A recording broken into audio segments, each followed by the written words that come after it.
ददातु। मेधामग्निः प्रजापतिः मेधामिन्द्रश्च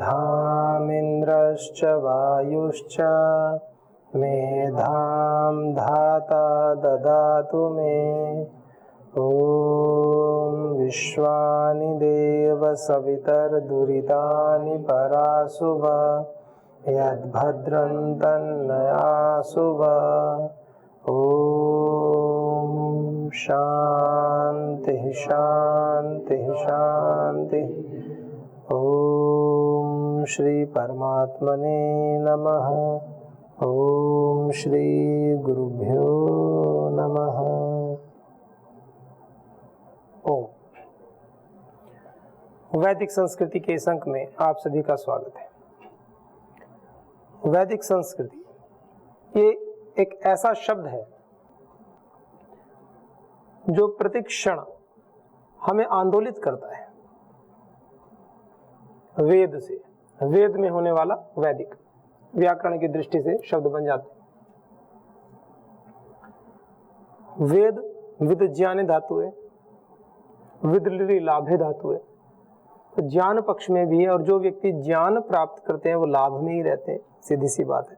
तो महर्षि पाणिनि जी ने भी इसकी व्युत्पत्ति बड़ी ही सुंदर की। और संस्कृति कृत कहते हैं जो रचा गया हो, सम उपसर्ग पूर्वक, सम कहते हैं बहुत अच्छा, जो बहुत अच्छे से बनाई गई है, जिसकी रचना बड़े अच्छे से की गई है, ऐसे जो अच्छे से बनाई गया। फिर इसमें स्त्रीलिंग का प्रत्यय कर देते हैं, संस्कृति। तो ऐसी संस्कृति जो वैदिक हो, वेदानुकूल हो। भारतीय परिवेश में, भारत में, आर्यावर्त में जन्म लेने मात्र से ही हमारा सीधा परिचय हो जाता है वैदिक संस्कृति से। तो प्रथम तो हमें अपने सौभाग्य पर अत्यंत गर्व होना चाहिए कि उस ईश्वर ने हमें इस माँ वसुंधरा पर उत्पन्न किया है, और उसमें भी इस धराधाम पर, भारत भूमि पर उत्पन्न किया है, जहाँ सहजीय संस्कृति हमें प्राप्त है। इसके लिए हमें कहीं कोई टिकट लेकर के नहीं जाना पड़ता। महायोगी श्री अरविंद हुए हैं, उनके विषय में आया। उनकी स्कूल की शिक्षा आदि विदेश में हुई।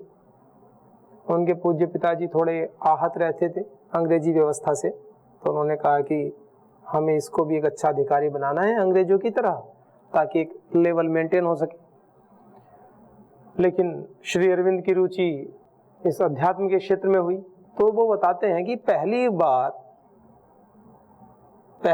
जब वो भारत भूमि पर आए, पहली बार जब कदम रखा भूमि पर, तो वो अपने संस्मरण में लिखते हैं कि मुझे फील हुआ, मुझे भारत में आध्यात्मिकता ने स्पर्श किया।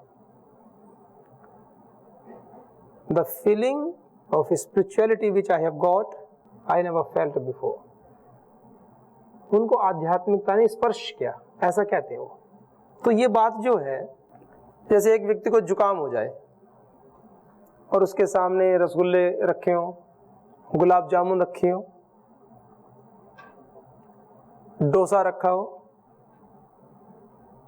उससे कहा जाए कि कुछ सुगंध आ रही है, उसके पीछे रख दो, आगे मत रखो, पीछे रख दो। तो जिसको जुकाम हो रखा है, जिसके दोनों नासिका रंध्र बंद है, उसके लिए वो रखे ना रखे कोई फर्क नहीं पड़ता ना। लेकिन जो जागरूक पुरुष होते हैं, जो उस क्षेत्र में बढ़े हुए पुरुष हैं, जो उस चीज को फील करते हैं, वही तो इस चीज को समझ पाएंगे। और एक स्वस्थ व्यक्ति, युवा, एकदम व्यायाम करके आया हुआ शरीर, एकदम तड़क फड़क में, मतलब अच्छा है, फिर आके व्यायाम के बाद थोड़ा रेस्ट करके नहा धो करके आके बैठा है वो, उसके शरीर की एक एक कोशिका भी भोजन चाह रही है, पेट तो चाहता ही है, और उसके पीछे रख दिए जाए गुलाब जामुन, रसगुल्ले, डोसा, गरम गरम बढ़िया अच्छे, और उससे कहा जाए खुशबू आ रही है कि नहीं आ रही। और एक व्यक्ति वो जिसको जुकाम है, उसके दोनों नाक बंद हैं, उसको भी बैठा रखे वहां। एक तो कहेगा जी कोई परिवर्तन नहीं है, नहीं आ रही है, दूसरा क्या कहेगा, उसको तो टूट पड़ेगा खाने के लिए। वो समझ रहे हो बात? तो जो महापुरुष होते हैं वो इस चीज को फील करते हैं, और बाकी हम कैसे हो रखे हैं? आप नहीं, एक सामान्य बात कह रहा हूं। जहां से आध्यात्मिकता का स्पर्श हो रहा है उस स्थान को बिल्कुल बंद कर रखा है, पता ही नहीं चलता। चाहे भारत में आ जाओ, चाहे देवभूमि उत्तराखंड में आ जाओ, चाहे पतंजलि योगपीठ में आ जाओ, और चाहे दक्षिण अफ्रीका के जंगलों में चले जाओ, मुझे कोई फर्क नहीं पड़ेगा। उससे कहो आध्यात्मिकता का स्पर्श हुआ, कैसा देश, ठीक है, भोजन कर लेते हैं, खा लेते हैं, पी लेते हैं, यही तो जीवन है। आप में से ही बहुत सारे लोग हैं जो कहते हैं कि जो फीलिंग के स्तर पर जीते, और आध्यात्मिकता सच्चे अर्थों में यही है, तो live on the level of feeling. कर्म करते हुए जीना है, लेकिन जीना कैसा है? फीलिंग के स्तर पर, फील करते हुए। प्रातः काल का समय होता है, सूर्योदय होता है, नव प्रभात होती है, फील करते हैं ना प्रकृति को। पक्षी उड़ रहे हैं, उषा काल है, वृक्ष का एक एक पत्ती भी अपना परिचय देती है कि मैं फील कर रही हूं उस प्रभात को। एक एक पक्षी अपना परिचय देता है, पुष्प अपना परिचय देता है, तभी तो हमें प्रकृति बहुत सुंदर लगती है, नहीं तो नीरस ना लगने लगी। शाम के समय प्रकृति को देखो और प्रातः काल की प्रकृति को देखो, और फील करती है, नव जीवन को फील करती है। पशु फील करते हैं। एक गाय को कमरे में बांध दो और चारों तरफ से अंधेरा रखो, 4 बजे 4:30 बजे से वो अपना उठ करके अपने कार्य शुरू कर देगी। फील करते हैं, पूरी प्रकृति इस नव चेतना को, नव ऊर्जा को फील करती है। तो मनुष्य एक ऐसा है, ऐसा यंत्र परमात्मा ने बनाया उसके अंदर, वो चाहे तो फील करे और ना चाहे तो ना करे। ये बहुत बड़ी सौगात है, बहुत बड़ा उपहार है मनुष्य के लिए, ये बताना चाह रहा हूं। ये सामान्य बात नहीं है, ये यंत्र लगा दिया कि उसकी इच्छा उसमें डाल दी कि आप चाहो तो फील करो, और कितना करो ये भी आपके ऊपर छोड़ दिया। ये और विशेष बात, ये विशेष बात और कह दी कि जितना चाहे उतना फील करो। ये सामर्थ्य आपको प्रदान कर दी और ये स्वतंत्रता भी दे दी, चाहे करो चाहे ना करो, और करो और कितनी करो ये भी आपके अंदर सामर्थ्य भी दी। देखो, एक होती है योग्यता और एक होती है सामर्थ्य। योग्यता का मतलब क्या होता है? योग्यता, अर्हता, एलिजिबिलिटी क्राइटेरिया। जॉब्स आती है ना कि भाई आईएएस बनने के लिए अर्हता कितनी है, एलिजिबिलिटी क्राइटेरिया है कि आप ग्रेजुएशन पास हो। लाखों करोड़ों लोग ग्रेजुएशन पास हैं, लेकिन सामर्थ्य तो किसी किसी में होती है। आईएएस बनने की, कलेक्टर बनने की सामर्थ्य तो किसी किसी में है, योग्यता सभी में है। जिसने भी ग्रेजुएशन पास कर लिया है वो सभी इस योग्य हैं कि परीक्षा में बैठ सकते हैं और सब आईएएस बन सकते हैं, लेकिन बनता तो वही है जिसमें सामर्थ्य होती है। परमात्मा ने हमें योग्यता भी दी है, और दूसरी बात है कि सामर्थ्य भी प्रदान की है, इसलिए तो वो दयालु है। परमात्मा दयालु क्यों है? किसी के साथ कोई भेदभाव नहीं किया, योग्यता भी दे दी और सामर्थ्य भी दे दी। अब योग्यता भी दे दी, सामर्थ्य, आईएएस बन भी गए, फिर भी काम ना करें तो क्या, नौकरी से निकाल ले जाओगे। फिर उल्टे काम करो, केस और चलेंगे, ऊपर से जेल में बंद हो सकते हो।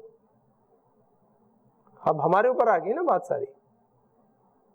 परमात्मा ने तो अपना सारा कार्यक्रम कर रखा है, योग्यता भी दे दी है, सामर्थ्य भी दे दिया, मनुष्य बना दिया, बुद्धि यंत्र भी दे दिया है कि बेटा कर ले, बन जा, बना दिया आईएएस, भेज दिया, जन्म दे दिया इस भारत भूमि में, ऐसे ऋषियों के पास पहुंचा दिया है कि जहां वेद मंत्रों के उद्घोष के साथ जीवन की शुरुआत होती है, दिन की शुरुआत होती है। अब हमारे ऊपर है, हम कितना अनुभव कर पाते हैं, कितना जी पाते हैं उस भाव में। छोटी छोटी बातों से परेशान हो जाते हैं, और फिर कोई समझाए उन बातों को तो कहते हैं तो छोटी सी बात है। अरे ठोकर तो छोटी सी चीज से लगती है, छोटे छोटे पत्थरों से, बहुत छोटे छोटे से लगती है। कोई जाके सीधे हिमालय से थोड़ी टकराता है कि आज तो मेरे ठोकर लगी, किससे? हिमालय पर्वत से। सुना है कभी? छोटा सा कोई कंकड़ पड़ा हो मार्ग में, कोई ईंट पड़ी हो, छोटी छोटी चीजों से ही मुंह के बल गिरता है कि दांत टूट जाते हैं, नाक फूट जाती है, माथा फूट जाता है। टक्कर किससे लगती है? छोटे से। कहते ये छोटी तो गलती है, गलती छोटी नहीं, तुम्हारा हाल बुरा कर देगी गलती, बचो। छोटी छोटी बातें, छोटे छोटे व्यवहार, यही तो होते हैं साधने की चीज। कोई जाके कत्ल थोड़ी करता है किसी का। कत्ल करना, हिमालय से टकराना, कौन करता है? कोई, मैं ये आतंकवादियों के जो मूर्ख हैं वो मैं मनुष्य ही नहीं मानते उन लोगों को जैसे कर्म करते हैं, तो पिशाच ही होनी है। तो जो मनुष्य के लिए आवश्यक है, पहले तो अपनी छोटी गलतियों से बचे, वही तो हमें मार्ग से विपरीत ले जाती है। कोई बहुत बड़ी घटना हो जाए और हम बदल जाएं, कोई बहुत बड़ी घटना हो जाए और हम बदल जाएं, कोई बहुत बड़ी ऐसी अलौकिक परिस्थिति बन जाए कि हमारे ये गलत अभ्यास छूट जाए, कोई बहुत बड़ी, कोई ऐसा व्यक्ति मिल जाए, कोई हो गया सब कुछ, अब और कुछ नहीं मिलने वाला। हो गई घटना, बन गए मनुष्य, हो गई परमात्मा की कृपा, आ गए यहाँ, हो गई गुरु कृपा, कर लिया स्वीकार। कुछ करो अब आप लोग, आप अब करो, अब हमारी बारी है। अब कब तक कृपा पे कब तक चलेंगे? जब स्वस्थ हो गए, कोई व्यक्ति बीमार हो, लाचार हो, जब वो ठीक हो जाता है, फिर भी अगर वो व्हील चेयर पर बैठा रहे, ठीक होने के बाद भी डॉक्टर कहते ठीक हो गया, इसका पैर जुड़ गया, हड्डी टूट गई थी एक व्यक्ति की घुटने की, तो कहा कि व्हील चेयर पे बैठ जाओ। जब तक व्हील चेयर पे बैठा है, शरीर में रोग है, बीमारी है, तभी तक तो पीछे पकड़ के नर्स भी, घर परिवार के व्यक्ति भी चलते हैं। अब डॉक्टर साहब ने चेकअप करके प्लास्टर काट दिया, कहा कि अब ये ठीक हो गया व्यक्ति,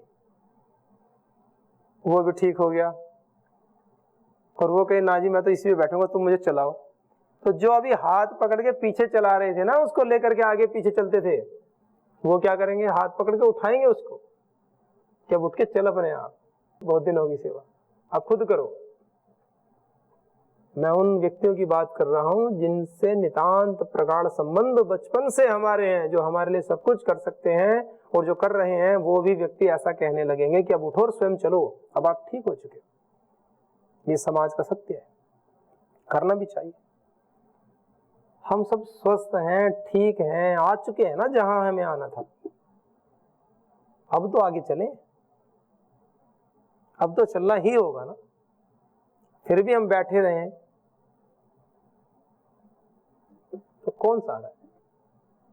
गुरुजन, आचार्यगण, आपके सुहृद जो आपको मित्र मानते हैं, अच्छा, वो कहेंगे कि आगे बढ़ो, तो बढ़ना चाहिए। छोटी छोटी न्यूनताओं को, छोटे छोटे विकारों को एक तरफ कर देना चाहिए। गलती हो गई ना, there are many mistakes to happen, why should people repeat the same. और कर लेंगे गलतियां, करनी नहीं चाहिए, एक बात कह रहा हूं, बहुत हैं गलतियां होने के लिए। जब हम कार्य करेंगे तो कुछ ना कुछ हो भी सकती है। अच्छी स्थिति तो यही है कि पूर्ण सजगता से कार्य करें और एक भी गलती ना करें। पर अच्छा व्यक्ति वो है कि जो कम से कम एक गलती हो गई किसी वजह से, उस गलती को रिपीट ना करे, वैसी गलती दोबारा ना हो। कभी होनी भी हो तो कोई दूसरी गलती हो, तीसरी गलती हो जो अभी तक नहीं हुई, पर जो एक बार हो चुकी वो दोबारा ना हो। ये मनुष्य का लक्षण है। और उत्तम कोटि के तो वो है कि जो प्रथम कोटि में तो वो आते हैं जो बिल्कुल ही ना करें। ये तो बहुत ही श्रेष्ठ बात है। ऐसे जागरूकता से जीवन को जिए तो हमारा सौभाग्य है कि हम हमेशा ना एक गर्व का भाव, एक आनंद का भाव, अहंकार का भाव नहीं, देखो शब्दों की अपनी मर्यादा है, अहंकार का भाव नहीं, नष्ट कर देगा, जड़ों को नष्ट कर देता है। अहंकार कर लिया तो मानो अपनी जड़ों में मट्ठा डाल दिया। जड़ों में मट्ठा डालना मतलब जैसे कोई वृक्ष है, वृक्ष को सुखाना, उसकी जड़ों में मट्ठा डाल दो, छाछ डाल दो, डालते रहो तो वो क्या होता है, खट्टा होता है, और वो फिर उसको धीरे धीरे पेड़ को सुखा देता है। तो अहंकार का मतलब होता है कि जड़ों में मट्ठा डाल देना, छाछ तक्रम, और अपने सारे पुण्यों को धीरे धीरे क्षीण कर देना। ऐसा नहीं करना। हमेशा इस विषय को लेकर के आनंदित रहना चाहिए। हमेशा जब भी चेहरा देखो उस परम पिता परमात्मा का धन्यवाद करोगे, इस शरीर के अंदर मुझे प्रवेश दिया है आपने, और ये शरीर चल सकता है, इस शरीर को 2 हाथ भी मिले हैं, इस शरीर में 2 आंखें भी हैं, मैं देख भी सकता हूं इस शरीर के माध्यम से। ये तो पैर भी दे दिए मुझे चलने के लिए, ना देते तो क्या कर लेते आप? परमात्मा की कृपा ना होती, ना मिलते दो पैर, तो क्या कर लेते, किसका बिगाड़ लेते, बताओ एक बार सोच के देखो। ना देते आंख, क्या कर लेते आप? कहते हम रिप्लेसमेंट करा लेते। इंद्रिय शक्ति नहीं देते, फिर रिप्लेसमेंट तो गोलक का होता है ना, कि कोई चलो आंख में कुछ हो गया, इंद्रिय शक्ति ठीक है, दिख नहीं पा रहा किसी वजह से, लगा दी। मतलब ऐसा है, इसका तात्पर्य है कि जैसे बल्ब फ्यूज हो गया तो बल्ब लगा दिया। अरे अगर वायर में करंट नहीं है तो कहां से कितने बल्ब लगा लो, जलेगी क्या? बल्ब जलेगा? तो एक गोलक लगा दिए आप, गोलक तो रिप्लेस कर सकते हो, लेकिन जो इंद्रिय शक्ति, जो देखने की शक्ति है, वो कहां से लाओगे? क्या कर लेते हैं और किससे शिकायत कर लेते? एक जन्मांध व्यक्ति तो कभी शिकायत भी नहीं कर सकता, क्योंकि उसने कभी प्रकाश देखा ही नहीं है, उसको पता ही नहीं है देखना क्या होता है। वो तो परमात्मा से ये भी नहीं कह सकता कि मुझे आंखें दो, क्योंकि उसको तो ये भी नहीं पता कि आंखें होती हैं, कि देखा भी जाता है। जो सुन नहीं सकता वो तो कभी परमात्मा से शिकायत भी नहीं कर सकता। मैं जन्मांध हूं, और जो जन्म से बहरे होते हैं उनकी बात कर रहा हूं। वो तो कभी शिकायत भी नहीं कर सकता कि ये आवाज क्या होती है, भजन क्या होते हैं, वीणा क्या होती है, सुर क्या होते हैं, पक्षियों की चहचहाहट क्या होती है। वो तो शिकायत भी नहीं कर सकता। हम शिकायत कब करते हैं? जो चीज हमें मिल गई और फिर ना मिले, तब हम कहते हैं। रोज भोजन में अच्छे अच्छे पकवान मिले, फिर किसी दिन ना मिले तो शिकायत करते हैं, ये आज से कल नहीं मिले। और किसी को मिल ही नहीं रहे हो, कभी साल 2 साल में मिलते हो, तो वो शिकायत ही नहीं करेगा। वो तो बस कभी कहेगा जी कभी करवा दिया करो, 1 आध साल में एक बार, स्वभाव ही नहीं। और जो बचपन से ही प्राप्त चीज नहीं है, जिसका उसको पता ही नहीं है कि आंखों से देखा भी जाता है, कानों से सुना भी जाता है, मुंह से बोला भी जाता है, कैसे संभव है? और जो व्यक्ति कानों से सुन नहीं सकता है, वो व्यक्ति मुंह से कभी बोल नहीं सकता है। गूंगा नहीं हो कोई दिक्कत नहीं, लेकिन बोल नहीं सकता, वो गूंगा माना जाता है। जो व्यक्ति सुन नहीं सकता, वो, हम बोलते कम है, जो सुनते हैं तब ऐसा बोलने का प्रयास करते हैं। सुन कुछ नहीं रहे तो बोलने का प्रयास ही नहीं होता, बस ऐसे ही करेंगे ऐसे। क्यों? क्योंकि उन्होंने कभी शब्द को सुना नहीं, तो बोलेंगे कैसे? स्पर्श ना होकर पाए। हम कर क्या सकते हैं? मैं ये इस विषय, इस बिंदु पर ध्यान आकर्षित करवाना चाह रहा हूं कि मनुष्य अपने आप को बड़ा अहंकारी, बड़ा समझता है। आप कर क्या सकते हो? तो इसलिए प्रातः काल से ही इतने आनंद से भर जाया करो। जब पहली बार आंख खुलकर पहली बार अपना दर्शन क्या करो, तो सोचा करो, अरे ये क्या है? ये 2 आंख, 2 कान, 2 नाक, सारे सिस्टम सेट, सारे यंत्रों के साथ आज फिर मुझे कार्य करने के लिए क्षेत्र में उतरना है। और सारे रिलैक्स्ड मोड में है सारे यंत्र। ऐसे नहीं कि पिछले 25-30 साल से ये करते करते थक गए हैं और अब साइकिल हमारी बेकार हो गई है, मोटरसाइकिल बेकार हो गई है, अब इसको बेच के नहीं लेनी। हमेशा ये तो कल थक गई थी, आज सुबह से फिर ऊर्जा से आंदोलित हो गई, आज से फिर पूरे व्यायाम करने की सामर्थ्य उत्पन्न हो गई।